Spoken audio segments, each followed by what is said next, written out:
तो भाई last lecture तक जो हमने बॉन्डिंग में पढ़ा था उसमें हमने कोवलेंट बॉन्ड सब चीजें कंप्लीट कर ली थी। फिर जो टाइप ऑफ बॉन्ड्स थे उसमें हम लोगों ने अलग अलग टाइप के फोर्सेस और हाइड्रोजन बॉन्डिंग पे लेक्चर एंड किए थे।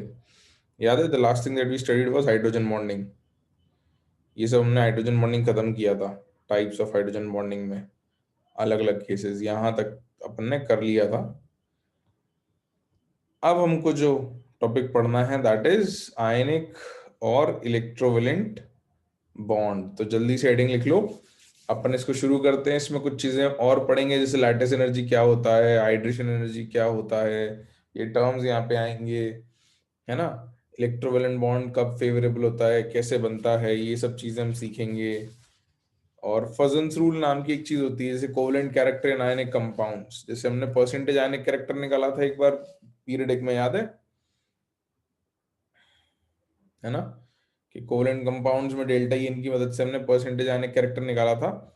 तो जैसे कोवेलेंट कंपाउंड में कुछ आयनिक कैरेक्टर होता है, ऐसे आयनिक कंपाउंड्स में कुछ कोवेलेंट कैरेक्टर भी होता है। तो वो सब बातें भी हम सीखेंगे। तो ये सब हमको इस पार्ट ऑफ केमिकल बॉन्डिंग में पढ़ना है। तो लिख ली हेडिंग सब लोगों ने? क्योंकि अगर लिख ली हो तो फिर हम लोग लिखना शुरू करते हैं। देखते हैं भाई कि आयनिक कोवेलेंट बॉन्ड, आयनिक और इलेक्ट्रोवेलेंट बॉन्ड क्या होता है, किन कंडीशंस में आयनिक बॉन्ड फॉर्मेशन फेवरेबल होता है। चलो, तो मैं डिक्टेट कर रहा हूँ, मेरे साथ साथ लिखना शुरू करो। The electrostatic force of attraction the electrostatic force of attraction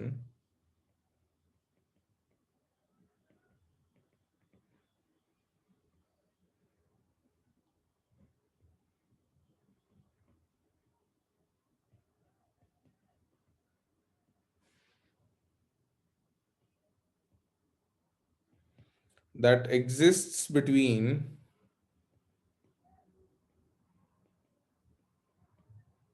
that exists between two oppositely charged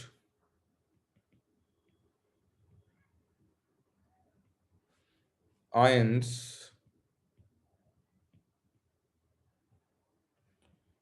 is called an ionic bond.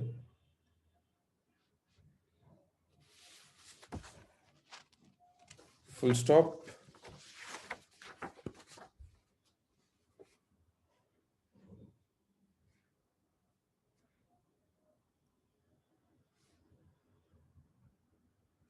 Conditions favorable for ionic bond formation are as follows. Conditions favorable for ionic bond formation are as follows। तो कुछ conditions हैं जिनके होने पर ionic bond formation का बनना ज्यादा tentative होता है as compare to covalent bond. उनको हम नंबर करके लिखेंगे। लिखो, number 1, delta E N should be high. Delta E N should be high in bracket, delta E N greater than 1.7। Electronegativity difference जो है वो बड़ा होगा तो आयनिक बॉन्ड फॉर्मेशन फेवर्ड होगा। दो अगर एलिमेंट जैसे जिनकी नेगेटिविटीज अलग अलग हैं, ज्यादा दूर दूर हैं, तो आयनिक बॉन्ड फॉर्मेशन फेवर होगा। फिर जिसको इलेक्ट्रॉन देना है, तो जो इलेक्ट्रॉन लूज करेगा उसकी आयनाइजेशन एनर्जी क्या होनी चाहिए, ज्यादा होनी चाहिए, कम होनी चाहिए, तुम बताओ।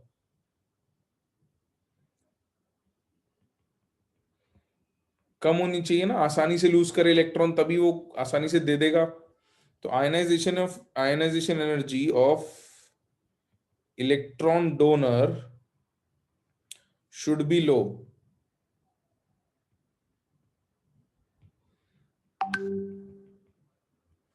अच्छा, अगर इलेक्ट्रॉन डोनर की आयनाइजेशन एनर्जी कम होनी चाहिए तो इलेक्ट्रॉन गेन जो कर रहा है उसकी एफिनिटी क्या होनी चाहिए? Electron affinity of electron gainer should B, जो इलेक्ट्रॉन लेना चाहता है उसकी एफिनिटी ज्यादा होनी चाहिए, है ना, शुड बी हाई। बिल्कुल बिल्कुल। तो electron affinity of electron gainer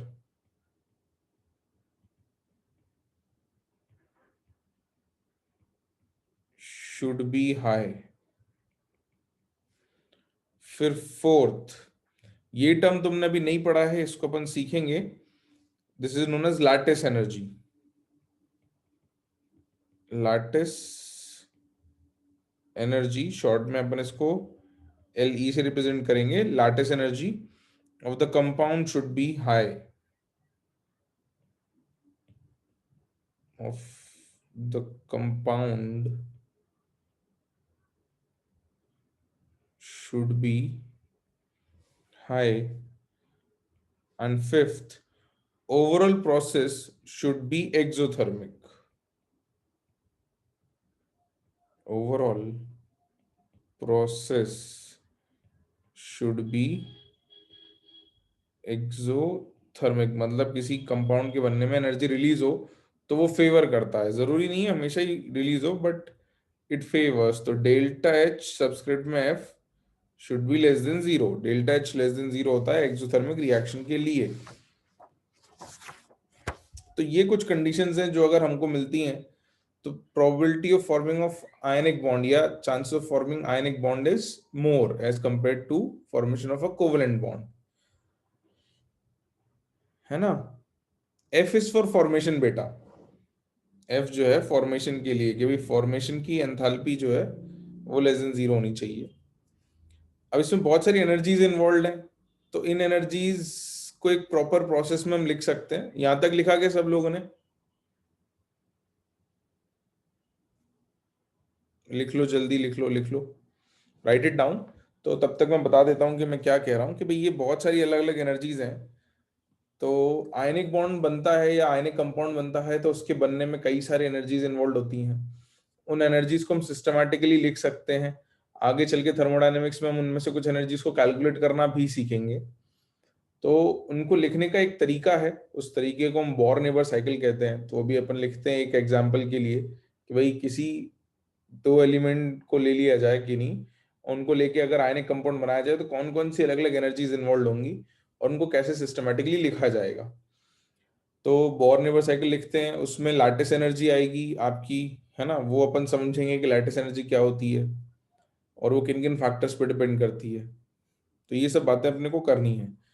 तो आई गेस अब तो लिख लिया होगा सब लोगों ने, ठीक है।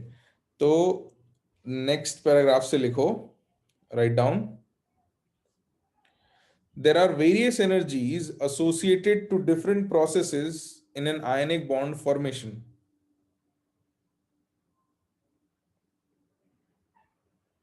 There are various energies associated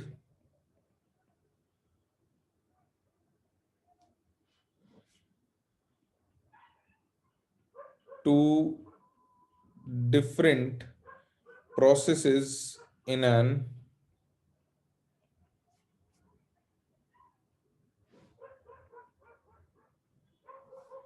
ionic bond formation.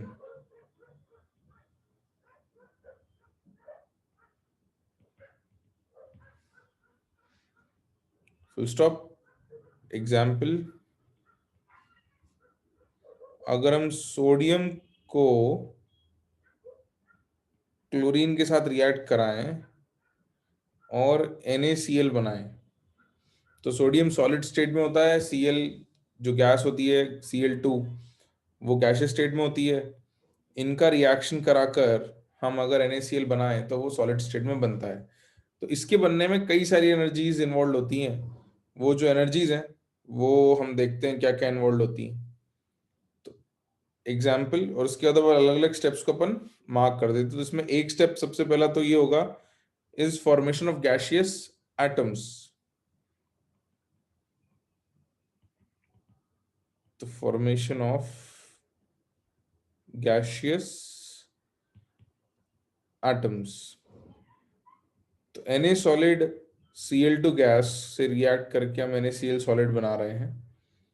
इसको अगर हम अलग अलग प्रोसेसेस में ब्रेक करें, जैसे आयनाइजेशन एनर्जी हमने डिफाइन की थी, इलेक्ट्रॉन एफिनिटी डिफाइन की थी। तो अगर डेफिनेशन याद हो तो हमने कहा था ionisation energy is the energy required to remove an electron from an isolated gaseous atom, कहा था, हाँ या ना? तो आइसोलेटेड गैसियस एटम चाहिए तो पहले उसको गैसियस स्टेट में लाना पड़ेगा अपने को। जैसे यहां तो सोडियम सॉलिड है, इसको गैसियस स्टेट में लाना पड़ेगा। और यहाँ Cl2 मॉलिक्यूल है, गैसियस है लेकिन मॉलिक्यूल है, एटम नहीं है, तो इसको भी तोड़ना पड़ेगा, एटॉमिक फॉर्म में लाना पड़ेगा। तो इलेक्ट्रॉन एफिनिटी और आयनाइजेशन एनर्जी लिखने के लिए अपने को एटम्स चाहिए गैसियस फॉर्म में। तो पहला स्टेप होगा कि भाई एटम्स को गैसियस फॉर्म में लाने में कुछ एनर्जी खर्च होगी, तो पहला स्टेप वो। फिर दूसरे स्टेप में फॉर्मेशन ऑफ आयंस होगा, भाई एटम से आयंस बनाने पड़ेंगे, जैसे Na+ आयन बनाओगे और Cl- आयन बनाओगे, तब फिर ये आयन जुड़ के क्या बनाएंगे, NaCl सॉलिड, क्योंकि NaCl सॉलिड में Na+ और Cl- होता है। तो इन चीजों को अपन स्टेप बाय स्टेप लिखेंगे। तो number 1, formation of gaseous atoms. तो सोडियम का एटम बनाना है सोडियम सॉलिड से, तो Na सॉलिड से अपने को Na गैसियस चाहिए। तो सॉलिड से डायरेक्ट गैसियस किसी चीज को कन्वर्ट करते हैं तो उस प्रोसेस को क्या कहते हैं भाई, कुछ नाम पढ़ा होगा तुम लोगों ने, सब्लिमेशन, बिल्कुल। तो इसको कहेंगे सब्लिमेशन, और इसको जो अपन एनर्जी देंगे उसको अपन कहेंगे सब्लिमेशन एनर्जी। इसको हमने अगर सॉलिड से गैसियस कन्वर्ट किया तो इसको सब्लाइम किया, इसको हम कहेंगे सब्लिमेशन एनर्जी। अच्छा, ये बताओ सब्लिमेशन कराने के लिए एनर्जी देनी पड़ेगी या एनर्जी रिलीज होगी? हीट करना पड़ता है कि हीट रिलीज होती है? देना पड़ती है ना चीजों को सॉलिड से गैसियस कन्वर्ट करने के लिए। तो यहाँ डेल्टा एच जो है सब्लिमेशन एनर्जी का, वो आएगा पॉजिटिव, इसको एनर्जी देनी पड़ेगी, एंडोथर्मिक प्रोसेस है। अच्छा, तो सोडियम का तो गैसियस बन गया, लिख लो इसको। फिर Cl2 का देखते हैं भाई क्या करना पड़ेगा।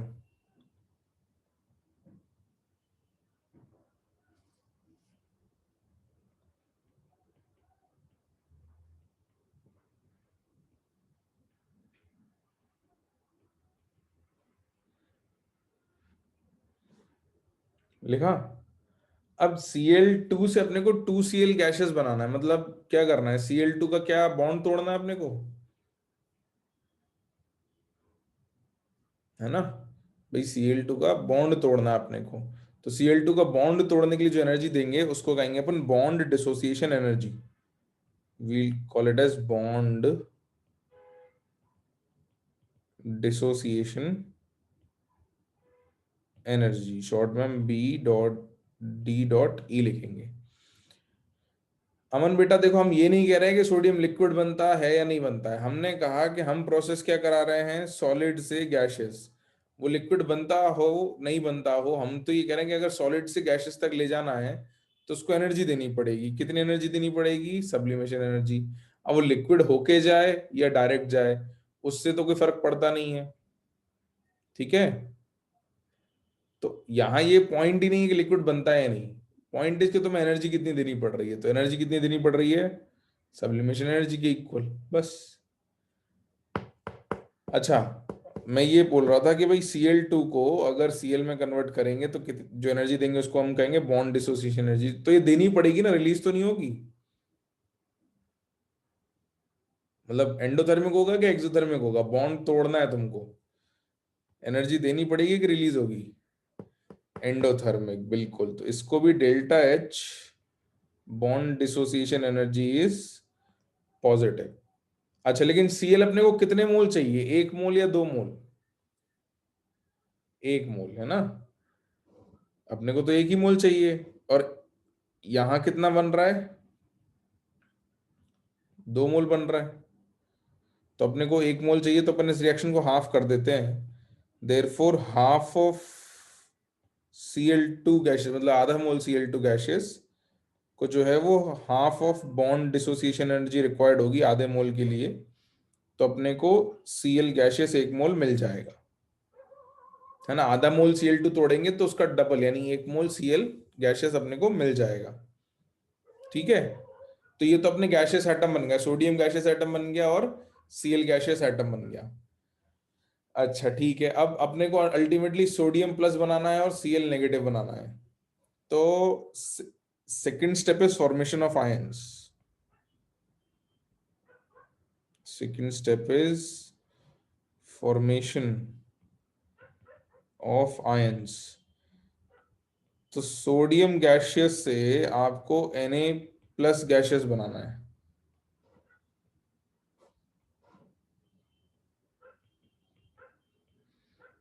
तो एक इलेक्ट्रॉन बाहर आएगा, है ना। और अभी लिख लेना, Cl गैशियस से आपको Cl नेगेटिव गैशियस बनाना है, तो इसको इलेक्ट्रॉन देना पड़ेगा। तो मुझे ये बताओ कि सोडियम से सोडियम प्लस बनाने के लिए क्या करना पड़ेगा, उसको एनर्जी देनी पड़ेगी कि एनर्जी रिलीज होगी? देनी पड़ेगी ना।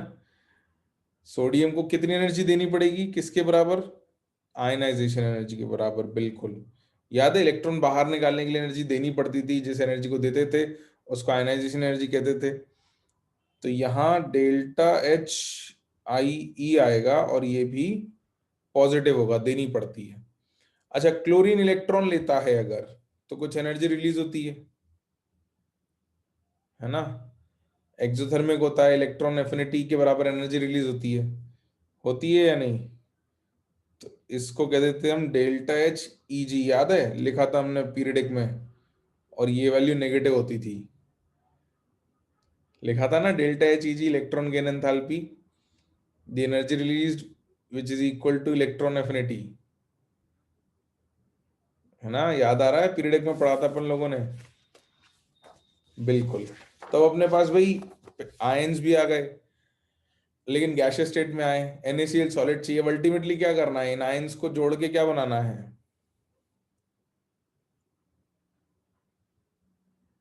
इन आयंस को जोड़ के क्या बनाना है? NaCl सॉलिड बनाना है ना। लास्ट स्टेप अपना जो है that is known as formation of lattice. Lattice क्या होता है, लैटिस एनर्जी क्या होता है, भी लिखवाऊंगा मैं ना। तो last step is formation of lattice. तो यहां पर क्या होता है कि सोडियम प्लस जो गैसेस तुमने बना लिया है और Cl माइनस जो गैसेस बना लिया है, ये दोनों मिलके सॉलिड स्टेट में जाके एक स्ट्रक्चर बनाएंगे, सॉलिड स्ट्रक्चर, जैसे जम जाएंगे। सोडियम फिर क्लोरीन, फिर सोडियम फिर क्लोरीन, ऐसे प्रॉपर अरेंजमेंट में। इनफैक्ट ये तुमको दिखा देता हूँ, देखो ये दिख रहा है एक अरेंजमेंट। तो ये तो अभी अपन ने छोटे छोटे स्फीयर रख दिए, बड़े बड़े स्फीयर रखे होते हैं सर्कल्स। तो अगर मान लो यहाँ सोडियम है, नहीं ये क्लोरीन है, फिर सोडियम है, फिर क्लोरीन है, फिर sodium chlorine sodium chlorine sodium chlorine, ऐसे जमता जाएगा अगर। तो ये जब ये जम अरेंजमेंट हो जाएगा, इस अरेंजमेंट को, आयंस के इस अरेंजमेंट को अपन लैटिस कहते हैं। ठीक है, ये एक्चुअली सोडियम क्लोराइड का अरेंजमेंट है ना। इसमें हर ग्रीन स्फीयर जो है ये क्लोरीन को रिप्रेजेंट कर रहा है, और हर ग्रे स्फीयर जो है वो सोडियम को रिप्रेजेंट कर रहा है। ठीक है, ये क्लास 12th में पढ़ोगे तुम इसको, सॉलिड स्टेट नाम के चैप्टर में पढ़ोगे कि लैटिसेस कैसे होते हैं, किस टाइप के होते हैं। बट होते क्या है, आपके आयंस का जो अरेंजमेंट होता है सॉलिड में, उसको लैटिस कहते हैं। ये बात समझ में आती है ना। ये एक एग्जांपल हो गया आपका कि अपन ने एक छोटा अरेंजमेंट बनाया है आयंस का, उसको लैटिस कहते हैं। तो अभी आपको पूरा लैटिस समझने की जरूरत नहीं है, but I hope you understand what lattice means. तो भाई आपके पास अलग अलग एटम्स थे, वो जुड़ गए। ऐसे लाइंस नहीं होंगी ऑब्वियसली, है ना। ये लाइंस तो सिर्फ सेंटर्स को जोड़ने के लिए बता दी हैं। आपके पास ऐसा अरेंजमेंट होगा भाई, Na प्लस रखा है, फिर Cl माइनस रखा है, फिर Na प्लस है, फिर Cl नेगेटिव है, फिर Na प्लस है, फिर Cl नेगेटिव है, फिर Na प्लस है, फिर Cl नेगेटिव है, फिर Na प्लस है। ऐसे अरेंजमेंट रहेगा, है ना। अपन क्या करते हैं, ये गोले गोले बड़े बड़े बनाने की जगह पॉइंट बना देते हैं, और सेंटर पे स्फीयर का छोटा सा सर्कल बना देते हैं। ठीक है, तो लाइंस तो सिर्फ उनको कनेक्ट करके बताने के लिए हैं कि कैसा अरेंजमेंट है। सॉलिड के अंदर कोई लाइंस नहीं होती। ये बात समझ में आती है? ठीक है, चलो। तो ये आपके अलग अलग आयन्स आके मिले और इनने मिलके एक सॉलिड स्ट्रक्चर बना लिया जिसको हमने लैटिस कहा। तो जब ये पास पास आएंगे अपोजिटली चार्ज आयन्स, तो भाई एनर्जी देनी पड़ेगी कि रिलीज होगी? ये इनको जबरदस्ती पास पास लाना पड़ेगा, ये खुद से मर्जी से पास पास आ जाएंगे? रिलीज होगी ना, खुद से आएंगे बिल्कुल। They want to come close to each other because they are oppositely charged. तो यहाँ जो डेल्टा एच है लैटिस एनर्जी, वो नेगेटिव हो जाएगा। तो अब अपन इन सब स्टेप्स को जोड़ के एक साइकिल बना सकते हैं प्रॉपर स्टेप बाय स्टेप, जिसको हम कहेंगे Born Haber cycle. Therefore Born Haber cycle for formation of NaCl, for formation of NaCl is, अच्छा इतना लिख लो। मैं एक बात क्लियर कर दूं, क्योंकि मुझे पता है कि कई बार कुछ बातें हम अज्यूम कर लेते हैं, तो अजम्पशन गलत ना हो जाए, इसलिए मैं बता क्लियर कर देता हूँ। एक बार लिख लो, उसके बाद मैं बताता हूँ कि क्या क्लियर करना है। सब लोगों का ध्यान इधर हो तब। लिखा?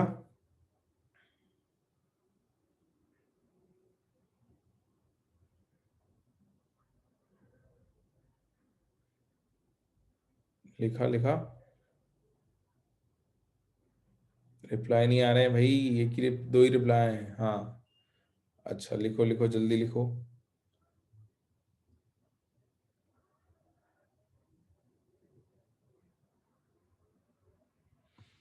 ठीक है, देखो क्या क्लियर करना है कि ये नहीं सोचना है कि जब भी NaCl बनेगा तो ये सारे स्टेप एज इट इज ही होंगे। कि भाई पहले हमको, जब NaCl का हम रिएक्शन करा रहे हैं, तो Na सॉलिड को और Cl2 गैस को लेके पहले हम इसके गैसियस आयंस बनाएंगे, एटम बनाएंगे, फिर उनसे आयंस बनाएंगे, फिर उनको जोड़ के सॉलिड बनाएंगे। रिएक्शन प्रैक्टिकली ऐसे जरूरी नहीं है कराया जाए। रिएक्शन डायरेक्ट हो जाता है सिंगल स्टेप में, कि आपने सोडियम क्लोरीन को रिएक्ट करा के डायरेक्टली सोडियम क्लोराइड बना दिया, दैट इज फाइन। हम कहीं भी ये नहीं कह रहे कि प्रैक्टिकली ये सारे स्टेप्स करने आपको जरूरी हैं, ठीक है। लेकिन ये बॉर्न नेबर साइकिल लिखने का तरीका बनाया गया पेपर पर। क्यों बनाया गया? कि देखो यहाँ बहुत सारी अलग अलग एनर्जीज है ना, लैटिस एनर्जी हो गई, इलेक्ट्रॉन की एंथैल्पी हो गई, आयनाइजेशन एनर्जी हो गई, bond dissociation energy, sublimation energy, बहुत सारी एनर्जीज हैं। तो ये किस लिए बनाया गया बॉर्न नेबर साइकिल? कि मान लो इनमें से कुछ एनर्जीज आपके पास ऑलरेडी हों, मेजर करके एक्सपेरिमेंटली डेटा से, और आप और भी कुछ एनर्जीज कैलकुलेट करना चाहते हो, तो आप बॉर्न नेबर साइकिल की मदद से वो बची हुई एनर्जी कैलकुलेट कर सकते हैं। तो एक्सपेरिमेंट हर चीज का ना करके, एक दो चीज कम का भी करके, हम उसकी वैल्यू इस बॉर्न नेबर साइकिल से बता सकते हैं। इसलिए इसको बनाया गया है, ठीक है। इसका ये बिल्कुल कहना नहीं है कि नहीं रिएक्शन ऐसे ही होगी या प्रोसेस ऐसे ही जाएगा। ये बात समझ आ रही है? अभी मैं आपको इसको लिख के इक्वेशन बना के दूंगा, तो आपको इक्वेशन में दिख जाएगा कि इस इक्वेशन में कोई भी एक वैल्यू अगर हमको ना पता हो, तो हम उसको कैसे फाइंड आउट कर सकते हैं ऑन पेपर। सिर्फ पेपर पर कैलकुलेट करने का तरीका है ये। कि भाई आपके पास मान लो 6 अलग अलग एनर्जीज थी, 5 आपको पता है, एक्सपेरिमेंट से आपने 5 को कैलकुलेट कर लिया, तो 6th एनर्जी आप बिना एक्सपेरिमेंट करे कैसे बताओगे? ये है, ठीक है। चलो अभी मैं लिख देता हूं, तो ये बात और क्लियर हो जाएगी आपको। तो बोर नेबर साइकिल कैसे लिखते हैं? कि भाई आपकी नेट रिएक्शन क्या है? आपकी नेट रिएक्शन है कि आपने Na solid plus half of Cl2 gaseous को रिएक्ट कराकर NaCl सॉलिड बनाया।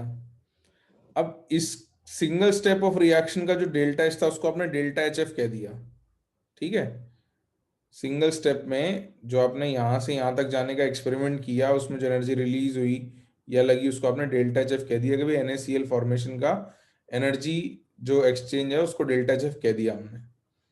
अच्छा, फिर इसको हमने अलग अलग स्टेप्स के थ्रू, अगर प्रोसेस के थ्रू कराया, तो हमने लिखा था कि भाई पहले हमने Na गैसियस बनाया, या हमने सब्लिमेशन एनर्जी दी, और इधर हमने Cl गैसेस बनाया, तो यहाँ हमने half of bond dissociation energy दी, तो इसको हम कह देते हैं डेल्टा H1, इसको कह देते हैं डेल्टा H2। कलर चेंज कर देते हैं, let's call this is delta H1 and this is delta H2। अलग अलग स्टेप्स में अलग अलग एनर्जीज को हम अलग अलग नंबर दे रहे हैं, है ना। लिखते चलो, सुनते चलो और उसके साथ लिखते चलना, ठीक है। फिर सोडियम गैसेस से हमने Na+ आयन बनाया था,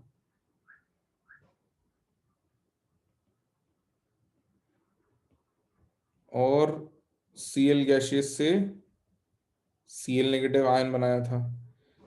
यहां पर लगी थी आपकी आयनाइजेशन एनर्जी, और इधर रिलीज हुई थी इलेक्ट्रॉन गेन एंथैल्पी, तो इसको अपन ने कह दिया डेल्टा H3।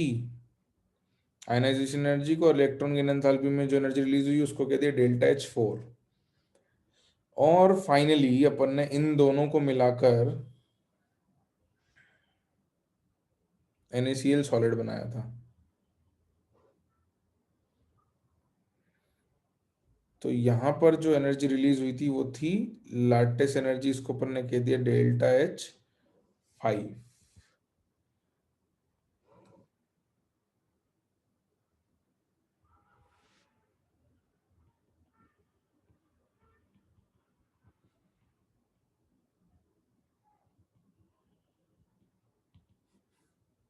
तो अब हम ये कह सकते हैं कि अब ये पूरा एक साइक्लिक प्रोसेस सा लिख लिया हमने।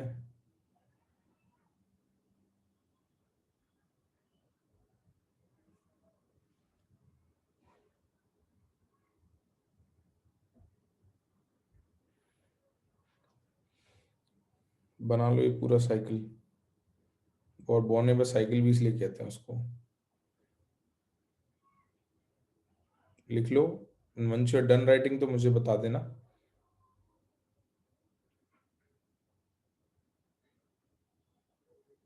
लिख लिया?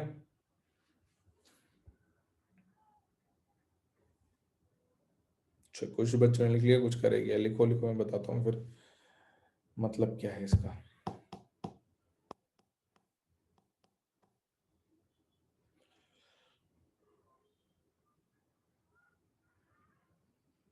तो देखो, एक तो इसको बोर्नेबर साइकिल क्यों कहते हैं, क्योंकि हमने इसको जब लिखा है तो एक साइक्लिक फॉर्म में लिख लिया पूरी, अलग अलग स्टेप्स को रिएक्शन के, इसलिए इसको साइकिल कहते हैं। अब इस साइकिल में क्या होता है कि आपके पास एक स्टार्टिंग पॉइंट है और एक एंड पॉइंट है। देखना, आपने शुरू किया था Na सॉलिड और Cl2 गैसेस से, और आपने बनाया NaCl सॉलिड।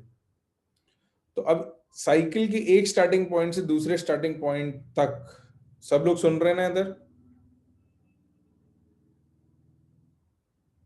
हाँ। तो साइकिल के एक स्टार्टिंग पॉइंट से दूसरे स्टार्टिंग पॉइंट तक एक स्टेप में जाओ या मल्टीपल स्टेप्स में होते हुए जाओ, जो एनर्जी रिलीज होगी या लगेगी वो सेम आएगी। तो आप Na सॉलिड से Na सॉलिड और Cl2 गैसेस से NaCl बनाओ।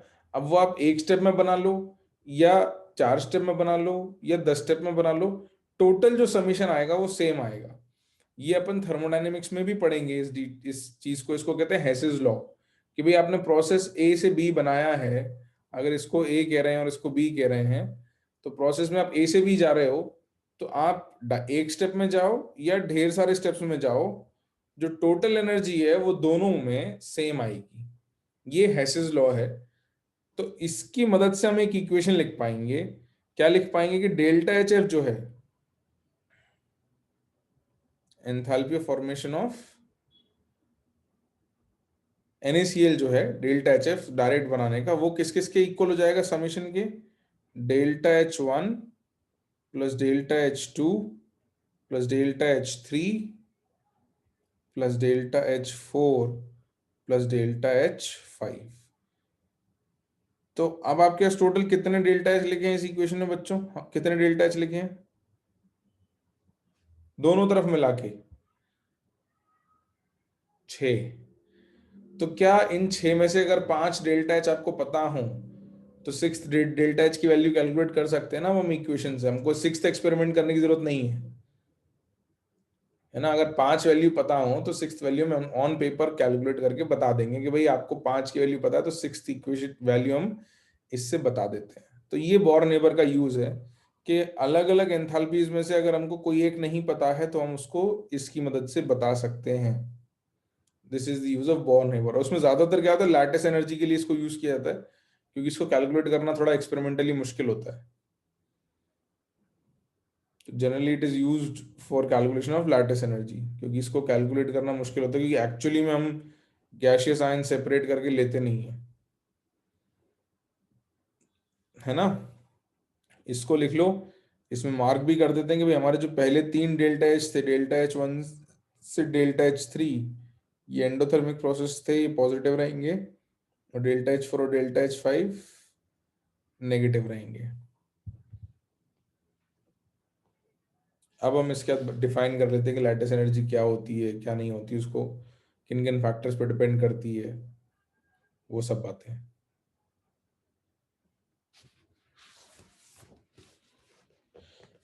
लिख लो भाई जल्दी।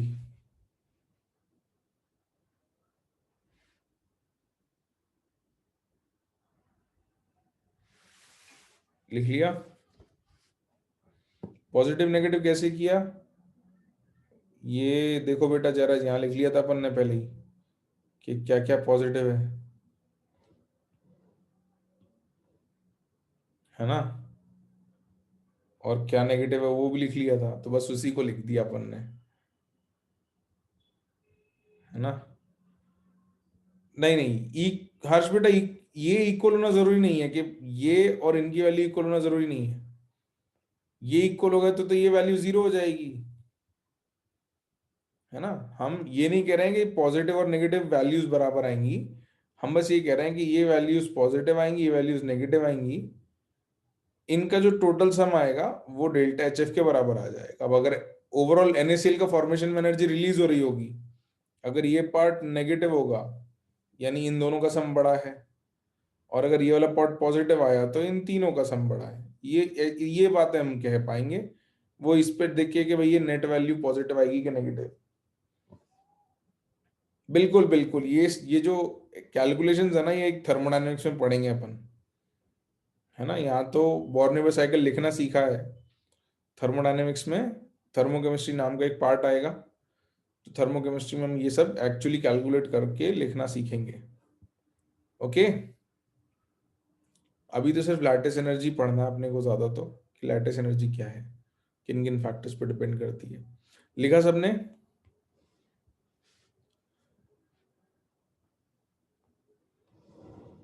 एवरीवन, फिर कोई वापस तो नहीं बोलेगा कि सर रह गया, तो हम फिर आगे अगली हेडिंग लिखें। चलो लिखो, लैटिस एनर्जी हम डिफाइन कर लेते हैं, लैटिस एनर्जी क्या है, किन किन फैक्टर्स पर डिपेंड करती है, और हम लोग ये कंपेयर करना सीखेंगे या प्रेडिक्ट करना सीखेंगे कि किस कंपाउंड की लैटिस एनर्जी ज्यादा होगी और किस कंपाउंड की लैटिस एनर्जी कम होगी। तो लिखो lattice energy.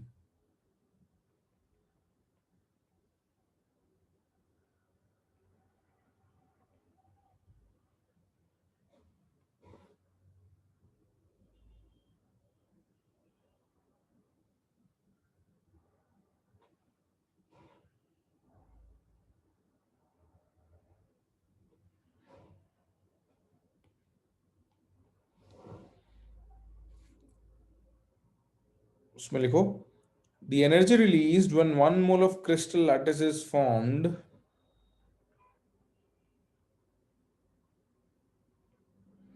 the energy released when 1 mole of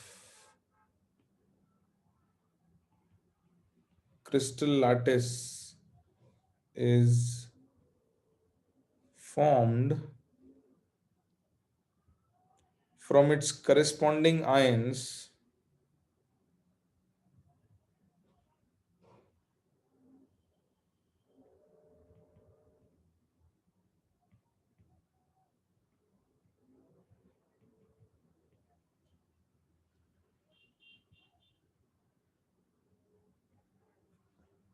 in gaseous state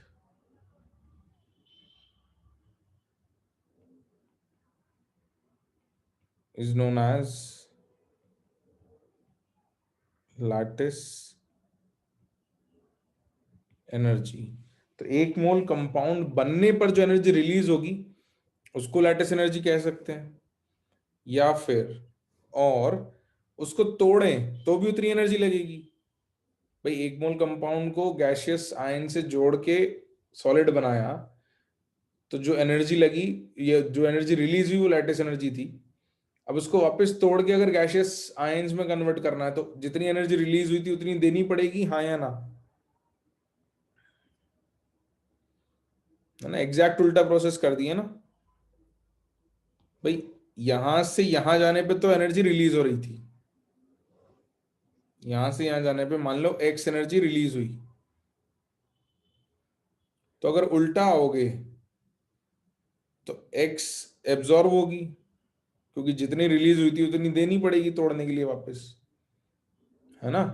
तो वैल्यू तो एक्स ही रहेगी। तो हम ये कह रहे हैं कि बनने में जितनी रिलीज होती है वो, या तोड़ते वक्त जितनी देनी पड़ती है, वो एनर्जी को हम लैटिस एनर्जी कह सकते हैं। हाँ सुजल बेटा, बिल्कुल। तो और नेक्स्ट लाइन में लिख लेते हैं, और energy absorbed when 1 mole of crystal lattice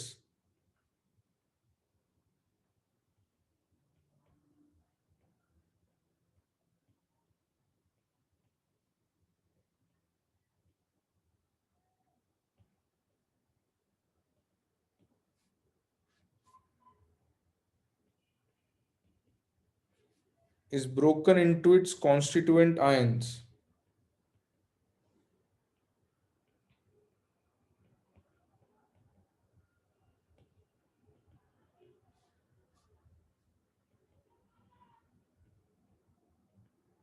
in gaseous state, is broken into its constituent ions in gaseous state, इसको हम लैटिस एनर्जी कहते हैं। अब किस किस फैक्टर पे डिपेंड करती है लैटिस एनर्जी, यही थोड़ा लॉजिकल रहेगा, तुम भी प्रिडिक्ट कर पाओगे। तो फैक्टर्स अफेक्टिंग लैटिस एनर्जी,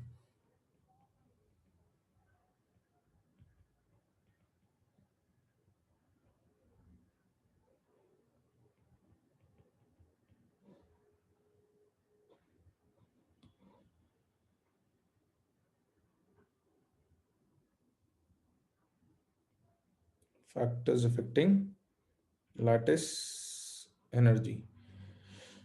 तो आयंस पर बेटा चार्ज ज्यादा हो अगर, तो लैटिस एनर्जी क्या होगी, ज्यादा या कम?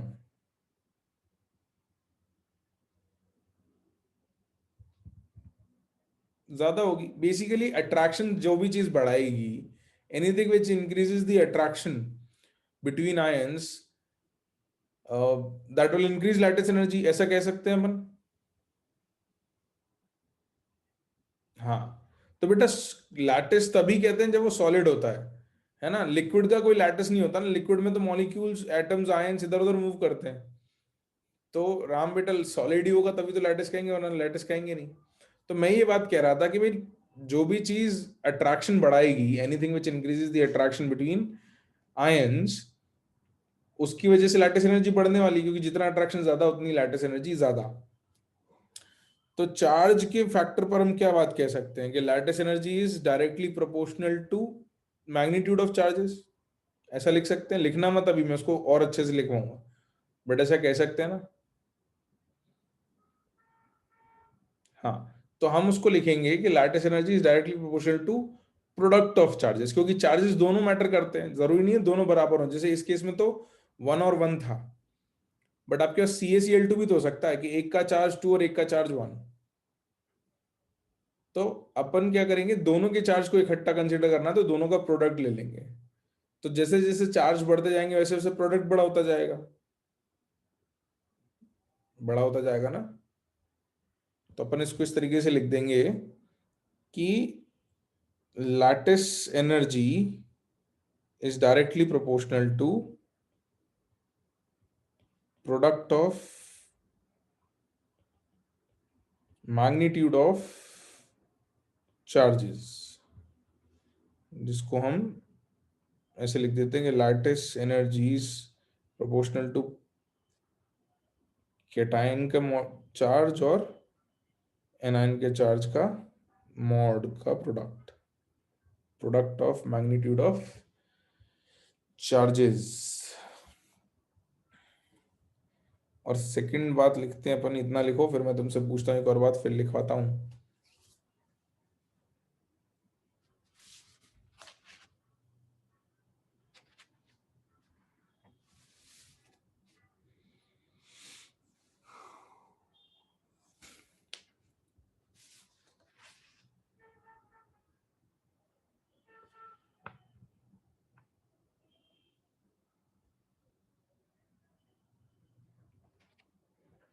लिख लिया? तो दूसरी चीज जो मुझे पूछनी है कि बेटा साइज के बारे में क्या कहेंगे, कि आयंस का साइज छोटा होना चाहिए या बड़ा होना चाहिए लैटिस एनर्जी ज्यादा होने के लिए?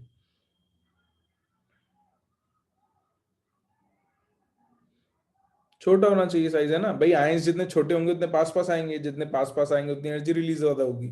तो साइज कम होने पे लैटिस एनर्जी ज्यादा है, तो इनवर्स रिलेशन आएगी ना, साइज छोटा है एनर्जी ज्यादा है, तो we can call it as inverse relation. तो अगला हम लिखेंगे कि lattice energy is inversely proportional to, अब इसको डायरेक्ट साइज ना लिख के हम ऐसे लिखेंगे, sum of radius of ions, SUM, sum of radius of ions, जिसको हम मैथमेटिकली कुछ ऐसा लिख देते कि lattice energy is inversely proportional to 1/r plus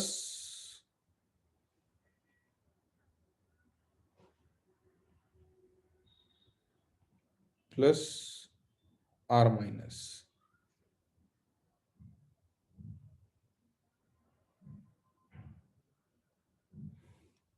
1/r plus r minus. तो अब फैक्टर्स अपने को समझ में आ गए, तो अब मैं तुमसे क्वेश्चन पूछ लेता हूं कि भाई लैटिस एनर्जी का अगर ऑर्डर पूछा जाए तो कैसे बताएंगे हम? जैसे मान लो Na2O, NgO और Al2O3, इन तीनों में लैटिस एनर्जी का ऑर्डर बताना है तुमको। तो क्या ऑर्डर आएगा भाई?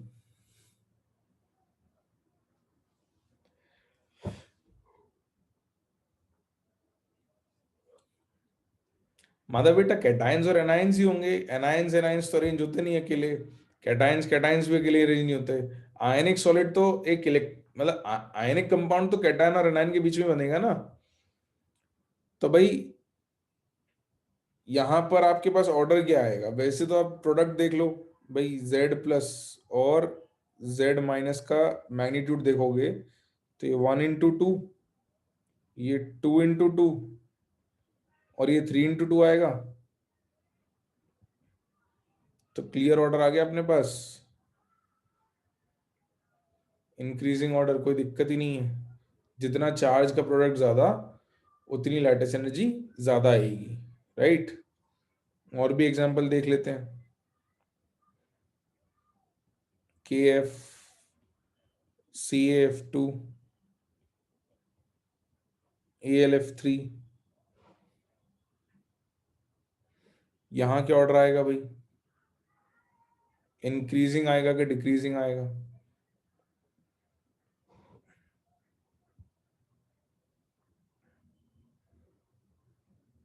तो साइज जनरली अपन तब कंसिडर करेंगे जब अपने पास, देखो दोनों फैक्टर्स कंसिडर करेंगे। मैग्नीट्यूड, अब देखो यहाँ साइजेस कंपेरेबल ही हैं, जैसे ये एक ही पीरियड के एलिमेंट्स हैं तीनों, है ना, ये भी एक ही पीरियड के एलिमेंट्स हैं। तो साइजेस में ज्यादा फर्क आता नहीं पोटेशियम कैल्शियम में। ऐसे सोडियम मैग्नीशियम एल्यूमिनियम में थोड़ा साइज का फर्क आता है, सिग्निफिकेंट नहीं है, बट चार्जेस तो क्लियरली डिफरेंट है ना, तो चार्जेस से बता दिया। और फिर वो साइजेस से भी सिमिलर बात ही आ रही है, तो इसलिए उसको अपन लिख सकते हैं, बट उससे भी आंसर सेम ही आएगा। तो ये इंक्रीजिंग ऑर्डर आ जाएगा, यहाँ 1 × 1, यहाँ 2 × 1 और यहाँ 3 × 1। अच्छा साइजेस की बात अभी कर लेते हैं। देखो साइज जनरली कब कंपेयर करना पड़ेगा? जब एक तो साइज में सिग्निफिकेंट डिफरेंस आ रहा हो, शेल नंबर बदल रहे हो, दूसरी बात मैग्नीट्यूड ऑफ चार्जेस में कोई ज्यादा फर्क नहीं आ रहा हो। जैसे अगर आपका अगला एग्जांपल है LIF, LICL, LIBR और LII, तो इस केस में आप क्या कहोगे? लेफ्ट राइट जाते हो क्या हो रहा है लैटिस एनर्जी का?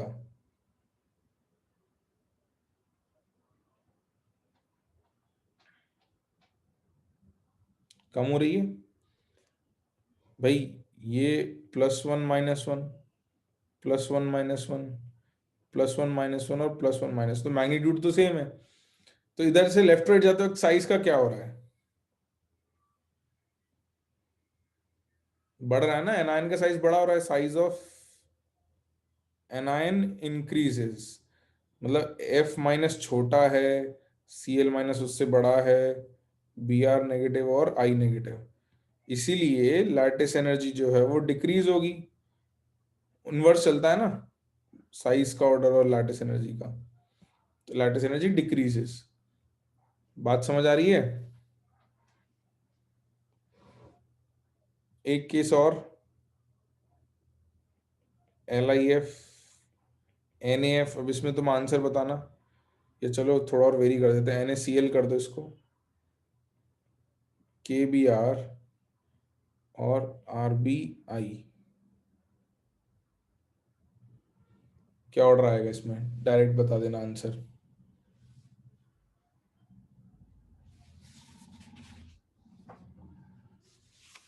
डिक्रीजिंग ऑर्डर आएगा बिल्कुल, है ना भाई, साइज के हिसाब से डिक्रीजिंग आ रहा है।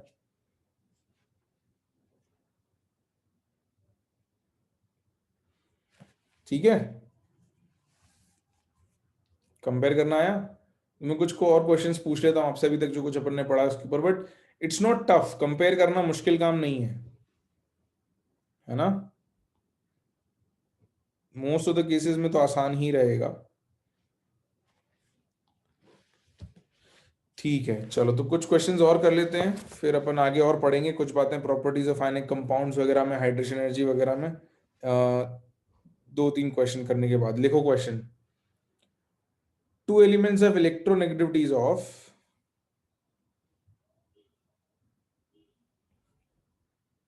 two elements have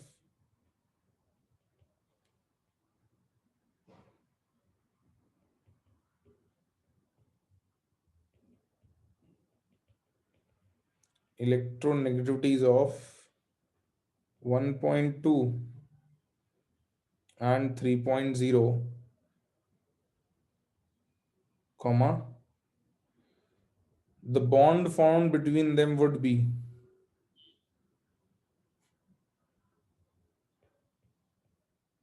the bond formed between them probably would be, your options are A, covalent bond, B, coordinate bond, C, metallic bond, या फिर D,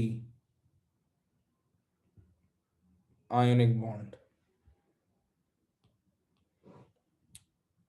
हाँ मतलब सिंपल है ना कि भाई डेल्टा एन बड़ा है, बड़ी वैल्यू है, डिफरेंस ज्यादा है, तो it favours formation of ionic bond. अगर डेल्टा एन कम होता है तो जनरली कोवलेंट हो सकता है, डिपेंडिंग ऑन वैल्यूज। अगर वैल्यूज बड़ी होती हैं तो कोवलेंट बनता है, अगर वैल्यूज छोटी होती हैं तो मेटालिक बॉन्ड बनता है ना। पढ़ा था अपन ने, मेटल्स के बीच में कोवलेंट नहीं बनता, मेटल्स के बीच में मेटालिक बॉन्ड होता है, और मेटल्स का इलेक्ट्रोनेगेटिविटी कम होता है। तो वैसे वैल्यू देख के कह सकते हो कि भाई ये मेटल होगा और ये नॉन मेटल होगा। और चैप्टर की शुरुआत में लिखा भी था कि आयनिक bond is found between metal and a non metal, लिखा था। याद आ रहा है? इस चैप्टर की शुरुआत में, एकदम शुरू में स्टार्टिंग में लिखा था। बिल्कुल। चलो एक क्वेश्चन और लिखो जरा लैटिस एनर्जी पर। The correct expected order of decreasing lattice energy is,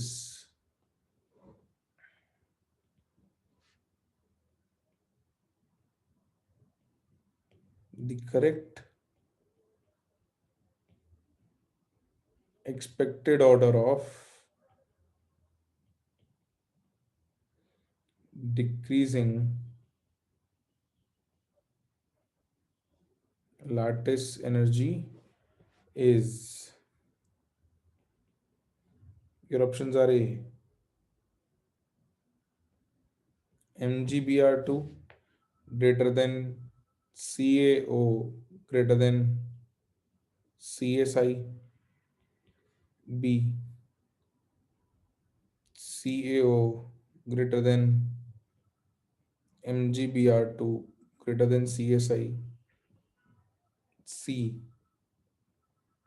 csi greater than mgbr2 greater than cao, D, csi greater than cao greater than mgbr2। कौन सा ऑर्डर इनमें से प्रोबेबली करेक्ट है? एक्सपेक्टेड ऑर्डर क्या आएगा?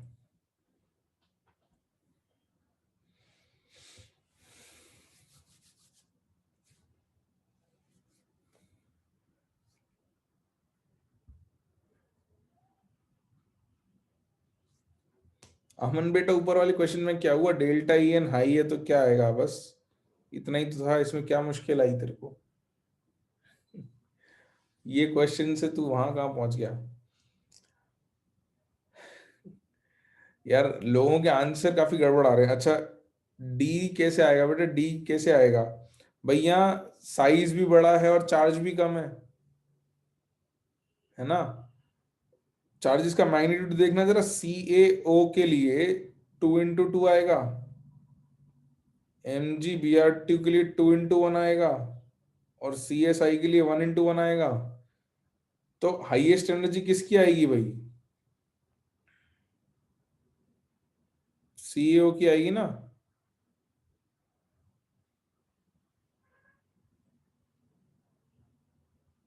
CEO की highest आएगी बेटा, ये तो मिनिमम आएगी। इसको हाईएस्ट कैसे कह रहे हो तुम लोग? सीजियम आयोडाइड को सबसे बड़ा क्यों कह रहे हैं लोग? मेरे को समझ में नहीं आया भाई। सीजियम आयोडाइड तो सबसे कम होगा ना, चार्जेस भी कम है, साइजेस भी बड़े हैं। तो सबसे ज्यादा एनर्जी किसकी होगी? सीएओ की, बी आएगा आंसर। उससे कम एमजीबीआर2 की, और सबसे कम सीजियम आयोडाइड की। यही आएगा ना आंसर?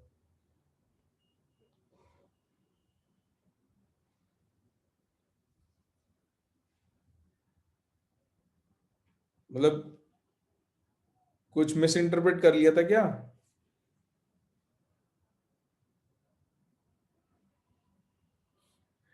अच्छा इनवर्स, अच्छा हाँ, उल्टा बोल दिया होगा, सही बात है हाँ। कि वो इनवर्स लिख दिया होगा कि वो इसका एग्जैक्ट इनवर्स है। ठीक है, चलो अभी समझ में आ गया। ओके,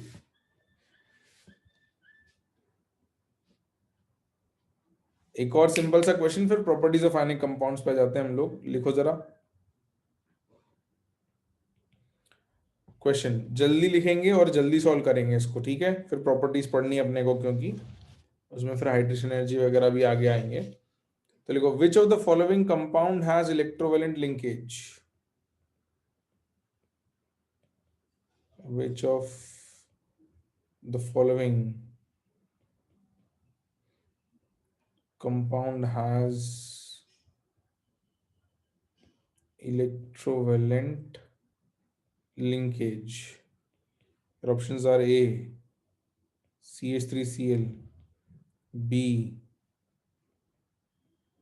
CH3OH, C, NaCl, या फिर D, CH3COOH।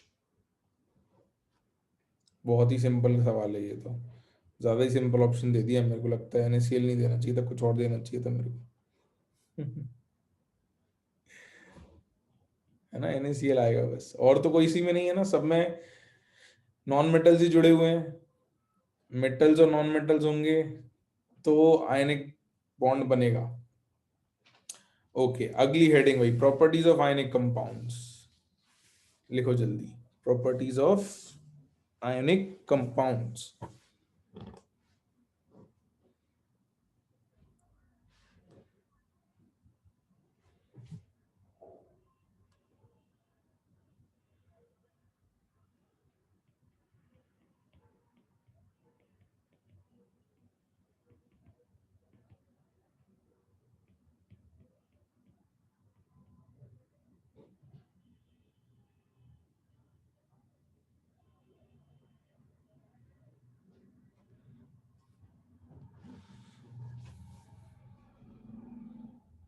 कार्बन का डायरेक्टली आयनिक कंपाउंड वैसे नहीं होता, जैसे CN- साइनाइड होता है या कार्बोनेट होता है, तो कार्बोनेट बना सकता है किसी कैटन, मतलब उसके साथ, कैटायन के साथ ionic bond, but carbon directly खुद आयनिक बॉन्ड नहीं बनाता। है ना। लिखो नंबर 1, दे कंडक्ट हाँ भाई, सॉलिड स्टेट में कंडक्ट करते हैं क्या electricity? Ionic compound solid state में इलेक्ट्रिसिटी कंडक्ट करते हैं क्या? नहीं करते। किस स्टेट में कन्वर्ट करते हैं? मोल्टन में करते हैं, या फिर अगर पानी में घुल जाए तो, है ना, एक्वस में या मोल्टन में। तो लिखो liquid is molten, molten liquid एक ही बात है, एक्वा स्टेट इज पानी में घुला हुआ। तो they conduct electricity in molten slash aqua state.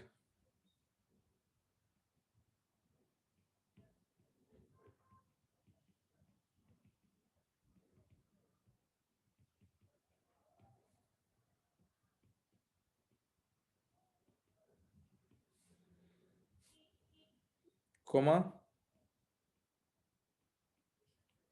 where ions carry charges,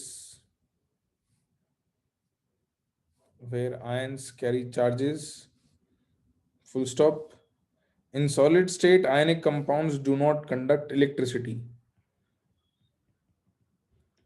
In solid state, ionic compounds do not conduct electricity. Second,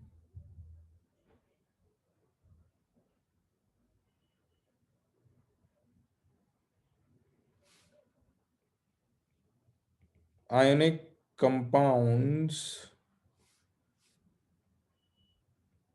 are generally more soluble in solvents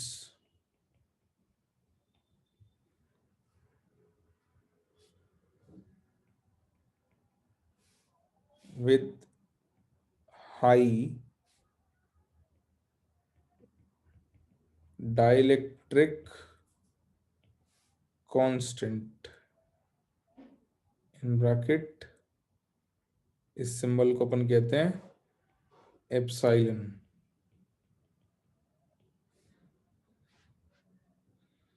तो high dielectric constant मतलब क्या है, तुम्हें values याद करने की जरूरत नहीं है। जो जितना ज्यादा पोलर होगा उसका डाइलेक्ट्रिक कांस्टेंट उतना ज्यादा होगा, है ना। मैं लिखवा देता हूं इसको आगे, that is more polar solvents. तो पोलैरिटी पढ़ी थी अपन ने, डाइपोल मोमेंट वगैरह पढ़े थे, याद है। तो मोर पोलर मतलब जिसका डाइपोल मोमेंट ज्यादा है, तो जिसका डाइपोल मोमेंट ज्यादा है वो ज्यादा पोलर है। एप्सिलॉन इज अ सिंबल बेटा, ये आप पढ़ोगे फिजिक्स में, आगे जाके आएगा। डाइलेक्ट्रिक कांस्टेंट प्रॉपर्टी होती है, मटेरियल की प्रॉपर्टी होती है एक्चुअली। तो उसमें पोलैरिटी जितनी ज्यादा होगी उसका डाइलेक्ट्रिक कांस्टेंट उतना ज्यादा। डाई इलेक्ट्रिक, तो उसमें दो अलग अलग इलेक्ट्रिसिटी के पोल्स बन पाते हैं, तो डाइलेक्ट्रिक कांस्टेंट उतना ज्यादा होता है उस केस में।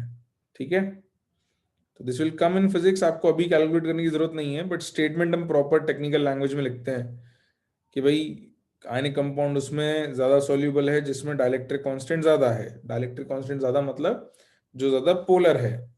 इसका मतलब कि भाई एग्जाम्पल क्या है कि H2O is more polar than ammonia, and ammonia is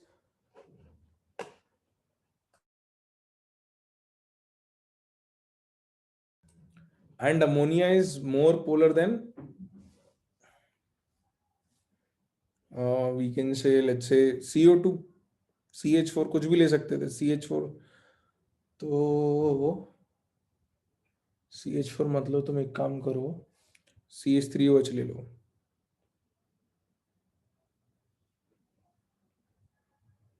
नहीं, CH4 ही लिखो, CH3OH में कंफ्यूजन रहेगा। Right eight CH4। बेंजीन लिख सकते हैं, CO2 लिख सकते हैं। तो पोलैरिटीज जो है वो ऐसे बदलती रहती हैं कि भाई ज्यादा पोलर सॉल्वेंट है तो उसमें ज्यादा सॉल्युबल है। और भी लिख सकते हैं, जैसे आपके पास मान लो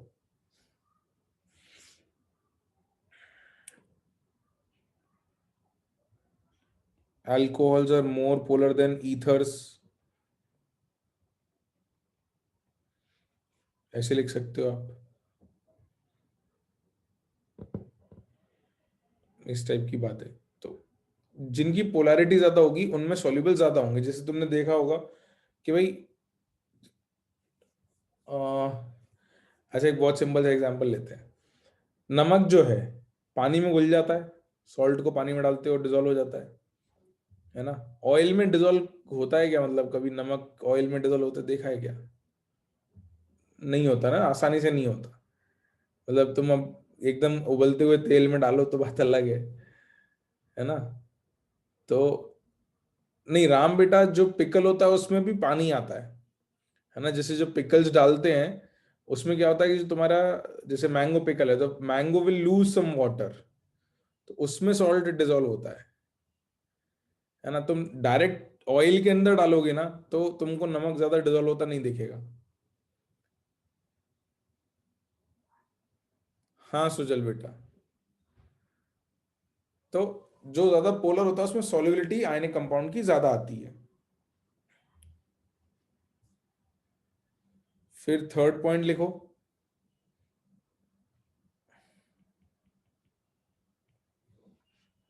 Size slash effective sizes of ions are different in molten and in aqueous state. Size slash, हाँ, water is a very good solvent for ionic compounds, काफी पोलर होता है। Size slash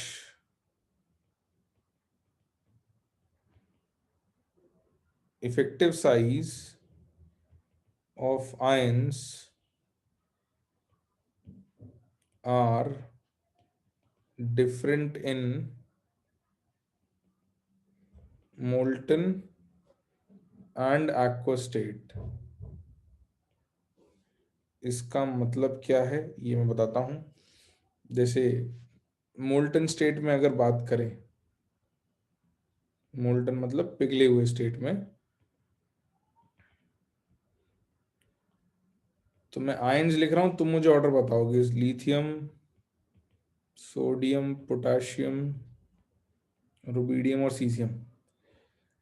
इनमें सबसे छोटा कौन है और सबसे बड़ा कौन है?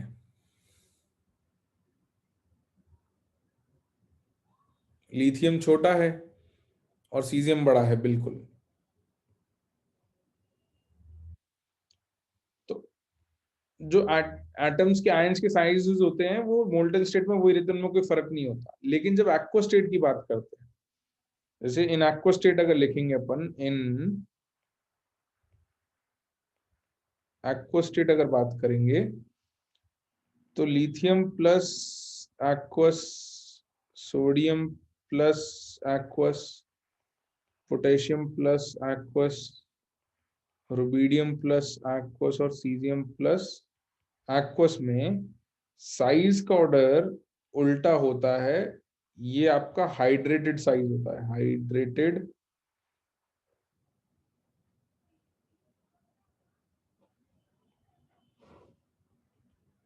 Ionic radius. अब हाइड्रेटेड आयोनिक रेडियस का मतलब क्या है मैं बताता हूँ कि ये उल्टा कैसे हो रहा है। आयन एक्चुअली बड़ा नहीं होता, बट इफेक्टिव साइज बड़ा हो जाता है ना।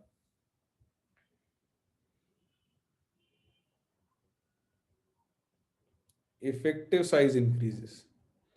तो इफेक्टिव साइज बड़ा होने का मतलब क्या है मैं बताता हूँ, एक बार लिख लो। हाइड्रेटेड आयनिक साइज या इफेक्टिव साइज? वो थोड़ा जगह कम होने की वजह से छोटा छोटा लिखा है।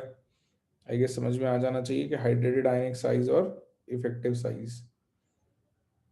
लिख लिया? तो इसका मतलब भी बता देता हूँ कि भाई इसका मतलब क्या है।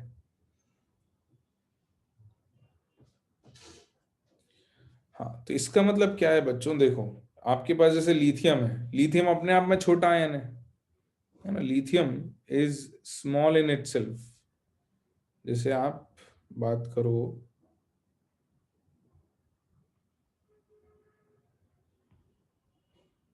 तो यहाँ लिथियम प्लस जो है वो छोटा है, और इसी की जगह हम साथ में आर बी प्लस ले लेते हैं, तो आपके पास मान लो आर बी प्लस एक बड़ा आयन है, रुबीडियम प्लस एक बड़ा आयन आ गया इसके कंपैरिजन में। लेकिन जब मोल्टन स्टेट में तो ऐसे कैसे रहते हैं, बट जब आप इसको एक्वा स्टेट में लेते हो यानी पानी के अंदर लेते हो, तो क्या होता है कि H2O जो मॉलिक्यूल है,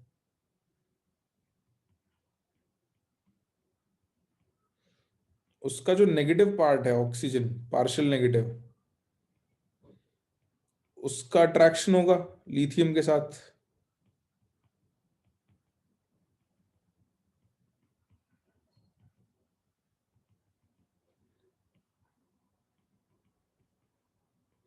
अब जितना छोटा आयन होगा उसकी चार्ज डेंसिटी उतनी ज्यादा है। चार्ज डेंसिटी उतनी ज्यादा कहने का मतलब क्या है कि उतने छोटी जगह में उतना ज्यादा पॉजिटिव चार्ज एक्यूमुलेटेड है, तो उसका जो है नेगेटिव आयंस के साथ उतना ज्यादा इंटरेक्शन बढ़ जाता है ना। मल्टीपल लेयर्स ऑफ वाटर जो है उसको सराउंड करती हैं।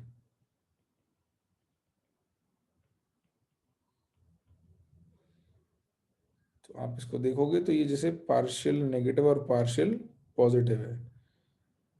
तो अब क्या होगा कि जब ये आयन मूव करेगा तो ये अपने साथ साथ इन सबको भी लेके चलेगा, है ना। तो इसका इफेक्टिव साइज बड़ा हो गया, और इसी की जगह आपके पास जैसे रुबिडियम प्लस है तो इससे भी इंटरेक्ट करेंगे पानी के मॉलिक्यूल्स, लेकिन कम करेंगे, क्योंकि इसका पॉजिटिव चार्ज तो वन ही है लेकिन बड़े एरिया में डिस्ट्रीब्यूटेड है।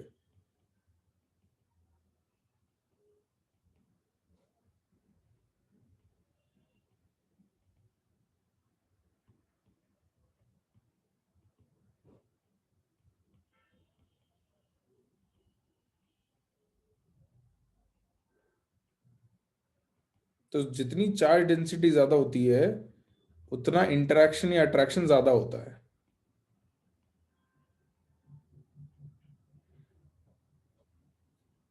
डायग्राम बना लो, हाँ याद रहेगा। बिल्कुल प्रेशा, हाँ ये इससे अपन आगे चल के हाइड्रेशन एंथैल्पी भी कहेंगे कि भाई जो जितना ज्यादा इंटरेक्ट करेगा उसकी हाइड्रेशन एंथैल्पी भी उतनी ज्यादा होगी। आगे पढ़ाऊंगा मैं हाइड्रेशन एंथैल्पी। तो यहां डायग्राम बना के लिख लेना, लार्जर हाइड्रेटेड रेडियस या साइज और हायर हाइड्रेशन एनर्जी या एंथैल्पी, और यहाँ लोअर या स्मॉलर, लोअर तो नहीं स्मॉलर ही लिखते हैं, smaller is a better word, smaller hydrated size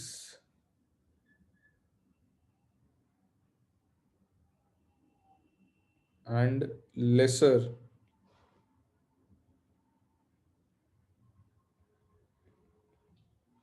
hydration energy. तो आगे चल के हाइड्रेशन एनर्जी भी पढ़ेंगे अपन लोग, बट इस तरीके से वेरी करती है।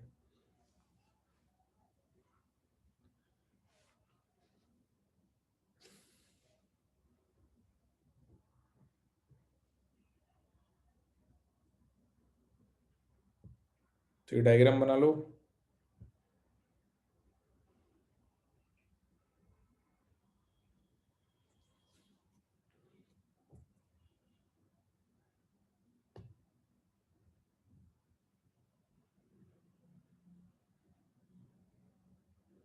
बना लिया भाई?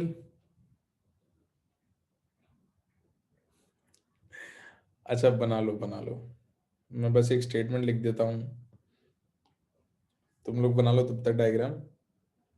तो 3 स्टेटमेंट कर लिए ना, हाँ।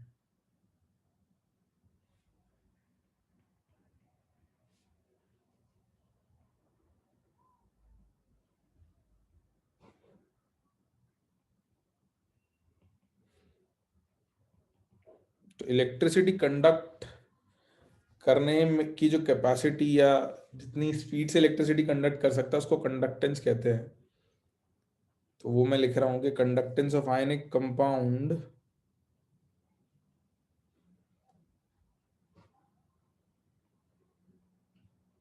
Is inversely proportional to size. तो साइज छोटा होगा तो कंडक्टिविटी ज्यादा होगी। तो मोल्टन स्टेट और एक्वा स्टेट में अलग अलग ऑर्डर आते हैं।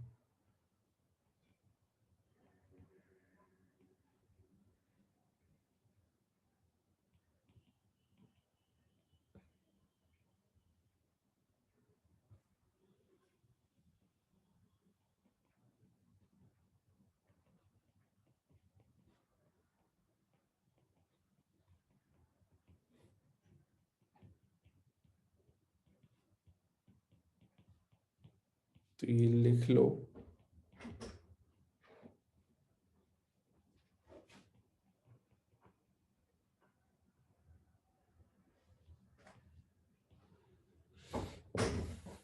तो साइज का उल्टा ऑर्डर आएगा आपका कंडक्टिविटी का, है ना।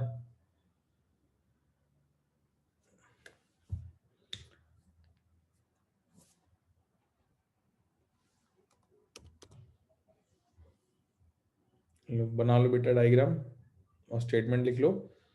तो जो हमारे साइजेस आए थे उससे उल्टा ऑर्डर आता है कंडक्टिविटी का। तो मोल्टन स्टेट के जो साइज थे उसका उल्टा ऑर्डर कंडक्टिविटी, और ऐसे ही एक्वा स्टेट के जो साइज थे उसका उल्टा ऑर्डर का कंडक्टिविटी आएगा।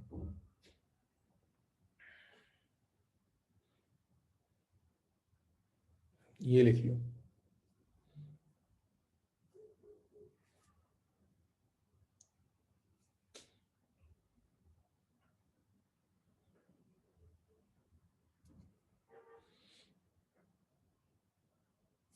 तो अब इसके बाद हम हाइड्रेशन एनर्जी किस किस फैक्टर पर डिपेंड करता है वो लिख लेंगे, और फजन्स रूल पढ़ लेंगे। और तुमको क्या रीड करना है, जो हम कम लिखेंगे वो रहेगा थर्मल डिकम्पोजिशन वाली बातें। तो ये मैं अलग से नहीं लिखवाऊंगा, है ना, थर्मल डिकम्पोजिशन वगैरह, क्योंकि इसकी जरूरत ज्यादा होगी नहीं। थोड़ा बहुत कुछ लिख लेंगे रिएक्शंस वगैरह, बट ज्यादा अलग से नोट्स में हमको लिखने की जरूरत नहीं पड़ेगी। ठीक है, नोट्स में हम हाइड्रेशन एनर्जी और पोलराइजेशन फजन्स रूल वगैरह अगली क्लास में कवर कर लेंगे। ठीक है, लिखा क्या भाई यहां तक सबने? ओके, तो आज तो मैं थ्योरी यहीं रोक रहा हूँ, फिर मैं बता देता हूँ तुमको कि क्या क्या तुमको करना है होमवर्क। लिख लो जिसका बचा है जल्दी लिख लो। इससे आगे मैं नहीं लिखवा रहा थ्योरी, है ना। Right it down quickly. हाँ मैं बताता हूँ क्या क्या प्री रीड करना है, 1 सेकेंड। लिख लो जल्दी लिख लो।